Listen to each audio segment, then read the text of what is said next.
علينا كما حملته على الذين من قبلنا ربنا ولا تحملنا ما لا طاقة لنا به واعف عنا واغفر لنا وارحمنا أنت مولانا فانصرنا على القوم الكافرين. صدق الله العظيم. Okey, ayat ni Puan Syaumi, masa 5 minit ke ataupun boleh boleh habis 2-5 minit ataupun memang nak Boleh lah, habis boleh syak lah. Habiskan 25 minit Ustazah. Sayang nanti kan. dua Kita lima perlu minit lanjutkan sikit lah. Baik. InsyaAllah. Okey, Yang baik. mana perlu keluar, tak apalah kita faham. Hmm. Okey, baik. Sebabnya ayat ni dia sangat-sangat penting, dia sangat-sangat cantik. Dia membuatkan kita memahami satu perkara yang amat besar tentang diri kita. So dekat dalam ayat ni Allah memulakan dengan kalimah la yukallifullah. Maksudnya menafikan. Kita akan tengok dekat dalam Al-Quran, kadang-kadang dalam Allah nak mengajar kita, Allah terus bagi tahu satu konsep.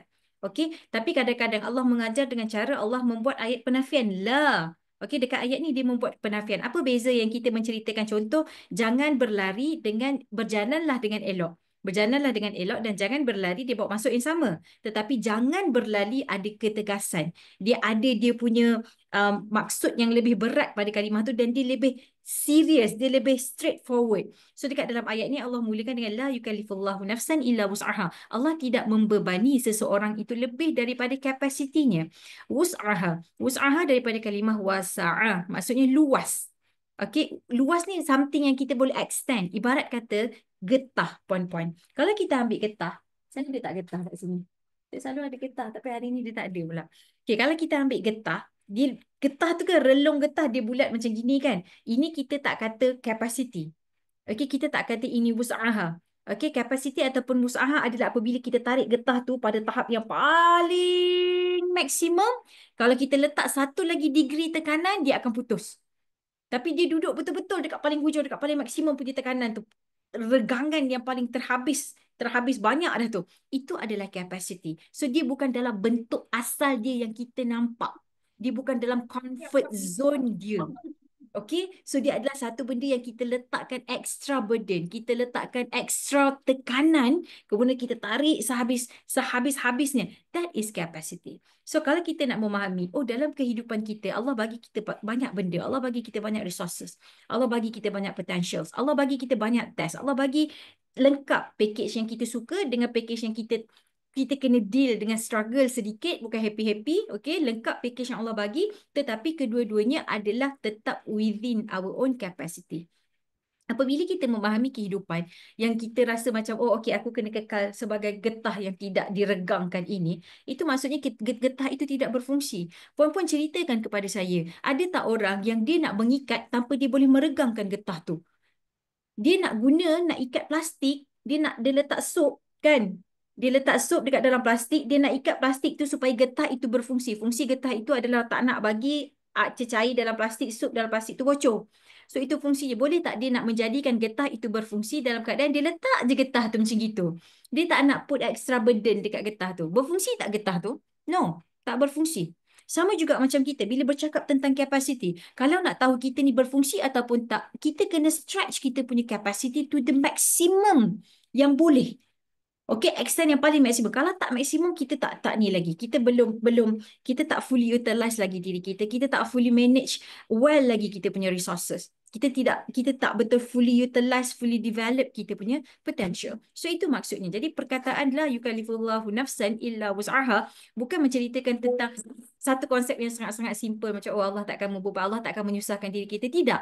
Dia bukan nak kata pasal Allah takkan menyusahkan kita tu betul, memang Allah takkan buat macam tu pada kita. The thing is kita kena tengok pada diri kita, macam mana kita deal, kita interact dengan ayat tu. Dah tahu the concept is Allah bagi tahu Allah takkan susahkan kita. Macam mana kita nak interpret semua benda kat dalam kehidupan tanpa ada rasa kesusahan.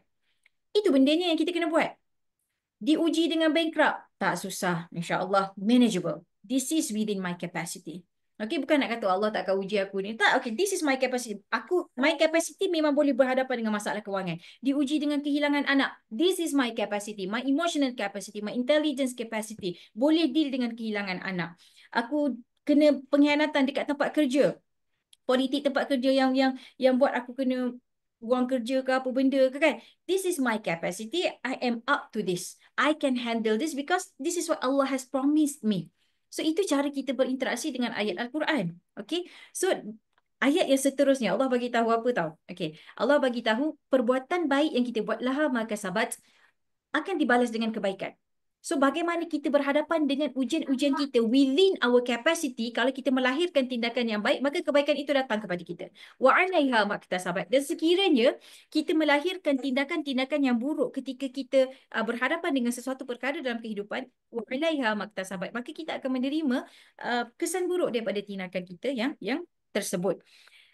Untuk lebih memahami tentang kapasiti, saya nak ambil satu contoh lagi, satu analogi tentang blender. Katakan kita ada dua blender dekat sini. Satu kita ada blender jenama Faber. Faber ni saya tak pasti, maybe made in China lah. Dia murah kan, harga dia pun biasa kan. Kalau kata terjatuh tu habis serpih lah, terus rosak. Satu jenama Faber. Satu lagi kita ada blender jenama Thermomix, kan, made in Germany. So daripada kedua-dua benda ni kita boleh tengok dia ada spesifikasi yang berbeza. Spesifikasi yang berbeza itulah menentukan kapasiti kerja blender-blender ini tadi. So kalau Faber, kita nak potong bawang, kita nak kisar bawang, kita kena masukkan dan kita kena letak air. Kalau tak letak air, motor dia rosak. Lepas 5 minit kita blend, kita kena stop, kita kena rehatkan. Kalau tak, dia apa? Motor dia panas, habis rosak, jam.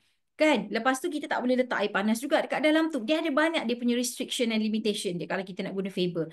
Tapi kalau kita guna Thermomix, kita boleh letak 1 kilo bawang tanpa setitis air dan kita boleh dapatkan tekstur yang sangat halus. Dan kita boleh guna bawang tu, kita nak blend bawang tanpa air, setis air tu dalam tempoh 40 minit pun tak ada masalah. Tak jadi apa pun dekat dia punya motor. Dia sangat-sangat kuat. So manusia ini, kita semua ini dibekalkan dengan potensi yang berbeza, dengan spesifikasi yang berbeza, dengan tugasan yang berbeza. Jadi tugasan, peranan, tanggungjawab yang Allah bagi pada kita sebenarnya sangat align dengan spesifikasi yang Allah dah bagi kepada diri kita. Tetapi walaupun dalam keadaan Allah dah equip kita dengan sangat-sangat cantik, okay, kau ni sebab daripada kecil dapat mak ayah yang bagus. Lepas tu kau dapat sambung belajar yang tinggi. Lepas tu kau dapat duduk dekat tempat yang tinggi. Jadi kau punya tugasan untuk ibadah sosial kau banyak dekat rumah. Engkau pula sekolah sampai darjah 6 je. Tak apa, kau tak payah buat banyak-banyak sangat. This is your job scope lebih simple. So macam tu kita dapat job scope daripada Allah Ta'ala. Tetapi walaupun job scope kita dah sangat clear sebagai seorang hamba, kadang-kadang kita ada tendensi untuk buat kesilapan. Sangat banyak-banyak kesilapan. That's why Allah ajar. Allah bagi tahu dekat kita, okay, Allah akan balas kita, Allah akan deal dengan kita dengan cara yang sangat adil. Tetapi bila kita melakukan kesilapan, Allah ajar kepada kita, ambillah doa ni. Doa ni kita tunjuk dekat Allah Ta'ala untuk merendahkan diri kita. Apa doanya? Rabbana la tu'akhidna in nasina aw akhtana. Okay? Ya Allah, ya Tuhan kami, janganlah kau menghukum kami. Tu'akhidna, menghukum. Maksudnya Allah take accountability daripada diri kita lah. Kan? Oh, kau buat macam gini, kau kena balas macam gini. Rabbana la tu'akhidna, jangan hukum kami ya Allah, jangan hadapkan kami kepada kemurkaan, kepada pengadilan-Mu dalam keadaan kami tak bersedia. Sekiranya kami melakukan satu kesilapan tu innasina, apabila kami melakukan satu kesilapan dalam keadaan kami sengaja, nasina maksudnya sengaja, ataupun au akhtana, dalam keadaan kami tersilap sebab kami jahil, kami tak tahu, kami memang tak sengaja, tapi entah macam mana benda tu dah boleh terjadi, tu hati tu tak nak pun. Kan? Kita kan ada buat kesalahan, kadang-kadang kita sengaja, kadang-kadang kita tak sengaja kan. So Allah ajar, bagi tahu dekat Allah Ta'ala dalam kehidupan, bila kita buat salah laku ke apa-apa yang tak cantik, tak bagus, bagi tahu dekat Allah Ta'ala, luahkan dekat Allah Ta'ala. Sebab apa? Ini lagi satu konsep yang sangat cantik yang Al-Quran ajar kepada kita. Kalau dalam teori barat, kalau kita buat kesilapan, kita tak boleh nak sebut sangat kesilapan kita tu. Lepas tu barat akan banyak ajar kita tentang apa, words of affirmation. I am strong, I am unbreakable, I am unstoppable. So lagu-lagu dia penuh dengan I am bla bla bla, I am begini begitu kan. So sangat-sangat positif. Okay, positif tu betul, tetapi dia perlu dibataskan dengan taukid lah sebenar-benarnya. Tetapi kalau kita tengok dekat dalam Islam, Allah ajar apa? Allah ajar bawa tunjuk kelemahan kita, bercakap dalam keadaan kita sedar dan kita boleh rephrase kelemahan kita boleh sebut, kita acknowledge kelemahan kita. Kita buat benda tu depan Allah Ta'ala, menunjukkan, okay, bila dalam agama Islam, hubungan kita dengan Tuhan, bila kita menunjukkan kelemahan kita kepada Allah Ta'ala, di situlah bermulanya kekuatan. Jadi apabila kita menunjukkan kelemahan kita kepada Allah Ta'ala, di situlah bermulanya kekuatan. Sebab itu dekat dalam skrip-skrip doa, dekat dalam Al-Quran, Rabbana zalamna anfusana. Ya Allah, kami ni zalim. Sebut benda yang tak elok tak? Benda yang tak elok. Tapi benda tak elok sebut depan Tuhan, dia akan bagi jadi kita orang yang betul-betul empowered, orang betul-betul kuat, orang yang sangat berhati-hati dalam pemikiran dia, orang yang sangat berhati-hati dengan tindakan dia. So ini adalah perkara yang sangat-sangat berbeza bila kita ambil konten kita daripada Al-Quran, dan ataupun kita ambil konten daripada barat semata-mata. Jangan salah sangka saya tak mengkritik konten barat, bahkan saya sendiri sangat banyak mengambil manfaat daripada konten barat. Cuma kita nampak ada banyak kelompongan daripada sudut tauhid yang sebenarnya apa-apa yang mereka dah kaji ni, bila kita masukkan elemen tauhid, masukkan elemen Al-Quran, kita tengok banyak yang selari sebenarnya. Dia jadi macam, oh subhanallah, memang Al-Quran ni betul-betul lah sesuatu yang menyelongkar siapa diri kita dan bagaimana kita sepatutnya berhubungan dengan Allah Ta'ala. So yang terakhir penutupnya, anta maulana fansurna 'alal qaumil kafirin.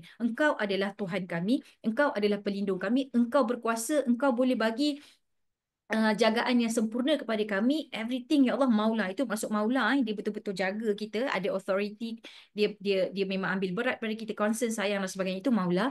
Fansurna 'alal qaumil kafirin. Bantulah kami untuk berhadapan dengan orang-orang kafir.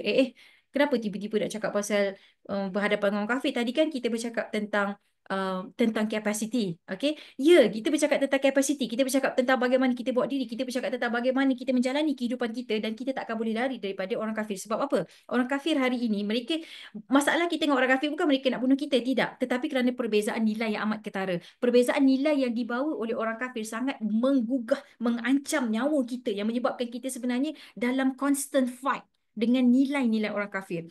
So kita tidak berlawan dengan orang kafir, apa siapa-siapalah nama dia, Lim Chin Hui ke siapa-siapalah nama, bukan, kita tak lawan dengan mereka, tapi kita lawan dengan agenda ataupun nilai yang mereka bawa. Apa nilai yang mereka bawa? Puan-puan, tengok fashion yang ada dekat luar sana.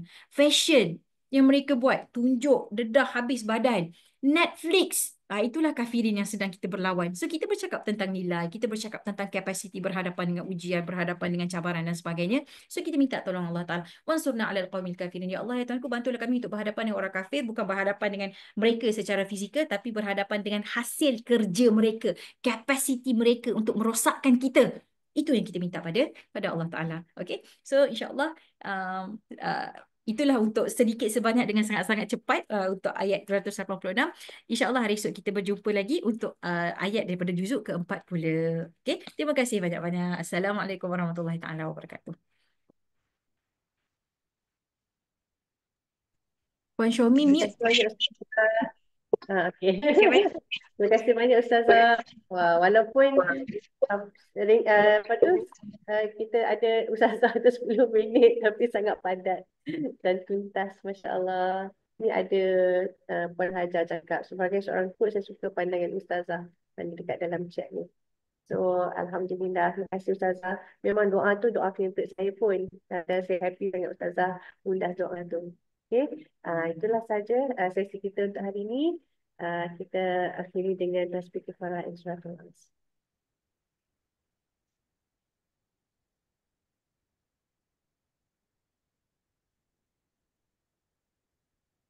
Terima kasih semua. Jumpa lagi esok.